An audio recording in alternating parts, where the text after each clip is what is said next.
How did you choose the name Utopia? I don't really remember the exact moment when I was like, Utopia, that has to be it. But I kind of started getting signs because a lot of specific things that, you know, just too many little things to, you know, bring out one. But they're just, I see Utopia everywhere. So I figured it was a sign because it was in my head. And for the past couple years, I've been kind of like on this road where the most important thing for me has become just, you know, finding peace and finding love and living in a space of love. So I was just kind of trying to, with the music and with the artwork, I was looking for heaven on earth. So I was trying to sound-wise and look-wise also create heaven on earth. Tell us more about the artwork for the EP. You did your own hair and makeup as well as the costuming. The dress itself, actually, we had the artwork is a collaboration between me, photographer Brian Ziff, and an incredible Lithuanian artist called Natalie Shao. And Natalie also painted my first album cover. So I'm a huge fan of her work and super happy that she got to work on this as well. You said your inspiration was a mix of fantasy, future, and ancient China. How did you develop that concept?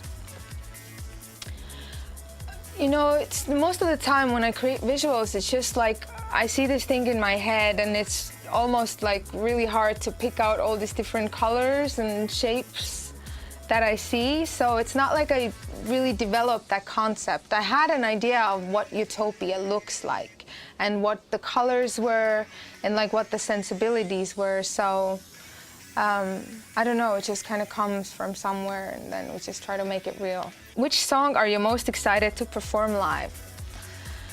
I think I actually really love performing all of these new songs because the energy is just really, really positive. So it's easy to perform and it's easy for the crowd to feel it and it's easy for them to give me love, which actually like makes, you know, the performance feel good for me.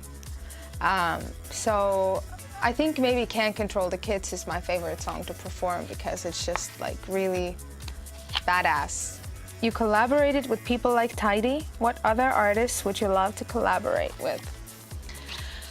I'm actually working on a couple of really exciting collaborations with some people that I'm a fan of that are too early to talk about. Probably my dream collaboration would be William Orbit. What inspired you to speak out against bullying in Glow in the Dark? I was actually bullied in school too, like I think a lot of kids are, because I grew up in a really, really small town and I mean, I was truly the first person to have like colored hair and piercings, and I didn't know, there's just nobody else living in the town that was, you know, experimental with anything.